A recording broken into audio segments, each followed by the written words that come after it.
Hi, it's Sandra here from Create in Spain.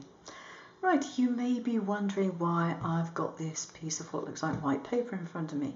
Well, in actual fact, it isn't white paper. This is embroidery backing. Now, I use this as an alternative for vellum. It's not quite as transparent as vellum, but it still has that nice translucency that you associate with it. The advantage that this has over vellum is that it is a lot harder wearing. You're not likely to damage it. You can get this wet, you can iron it, you can heat emboss it, you can paint on it, you can do all sorts of things, and it cuts beautifully. So what can you do with this? Well, I've got some samples that I did yesterday and this morning. So for example, there is this one here. And as you can see, or I hope you can see, it is nice and shimmery. Now, what I've used on this is a mixture of watercolour paints and homemade shimmers that I've mixed up by using iridescent medium like this with water. And I've tinted them with food colouring and various things to get the colours that I want. So how do you go about doing this? Well, very similarly to the same method as you would if you were doing a watercolour. So what I did was I put down a nice large sheet of tin foil on my desk because I didn't want to spend about 3 hours cleaning afterwards. And I knew I was going to get messy. More on that a bit later on. So I put the tin foil down, put this on my tin foil, and then I got some of this stuff. Now this is relatively cheap. It's about £5 for a bottle like this. And it is fabric medium. And you dilute it slightly. Let's see what the dilution is supposed to be. Actually, it doesn't say any dilution on here.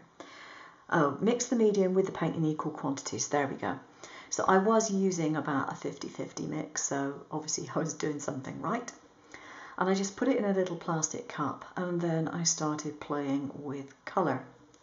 Now when you've got it mixed up, if you want to do this nice soft effect here, what you do is you just get this completely and utterly soaked. It's not going to tear, it's not going to break, you're not going to overdo it, it doesn't matter, you can put as much as you like on this and it's not going to damage it, which is another dissimilarity to paper. So you can get this really nice and wet and then you can play with your paints and your shimmer mist and whatever it is that you want to use.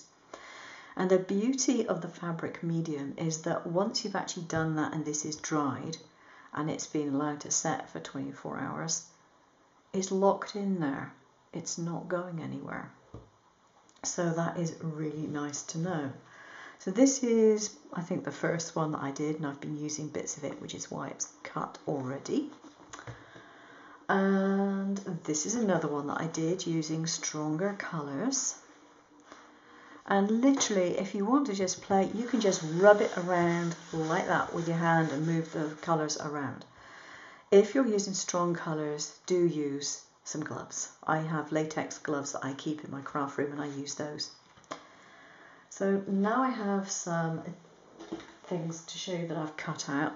These flowers, I had a sheet like this. And all I did was I stamped the image that I wanted with Versamark, put on white embossing powder, and then I heat embossed it.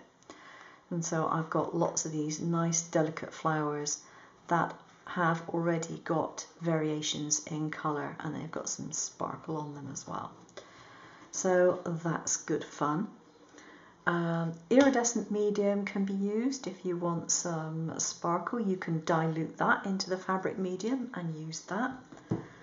You can also use texture paste with glitter and things. This is 3D Deluxe, which doesn't look very shimmery when you open it. This came from, I'm trying to think, either Aldi or Lidl. I think it might have been Aldi. And it doesn't look very shimmery, but it is. When you put it on a surface, it provides lots of shimmer. So you can use that. And if you use that, you can just put it on with a palette knife. And now I have some other bits that I've done. Now this, Basically, I mixed up my fabric medium with some water, about a 50-50 mix, and then I added glitter. Now in this particular case it is silver and blue glitter. There we go. And that looks rather pretty. Then I thought, well, why not add some colour to the glitter? So I added a little bit of pink food dye. There we go, just to add a little tint. And with this one I added more dye. Same glitter, just more dye added. Now this piece here, I'm going to take these away for a moment. This piece here is one that I made, and I cut this strip from it, and 5 minutes after that had dried I washed that in soapy water. No glitter coming off. It's staying put. You might get the odd flake, but it is staying put, and that is one of the benefits of using the fabric medium. It bonds it into whatever you're putting it onto, and that is great. Now I'm thinking that this might be a very handy technique for those making fancy dress costumes, dance costumes, that sort of stuff. If you want to add some bits and pieces to decorate a costume, then this method might be quite handy, especially since they tend to like glittery things in costumes.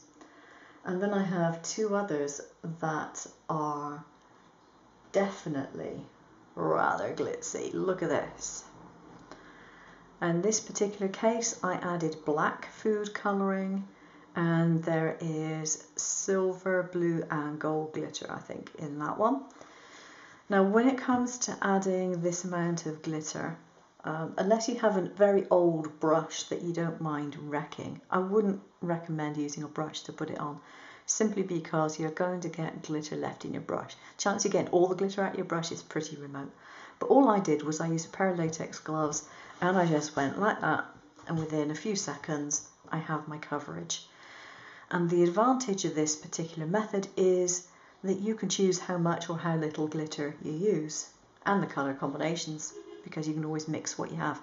And this one is, oh hang on, this one is the blue, silver and gold.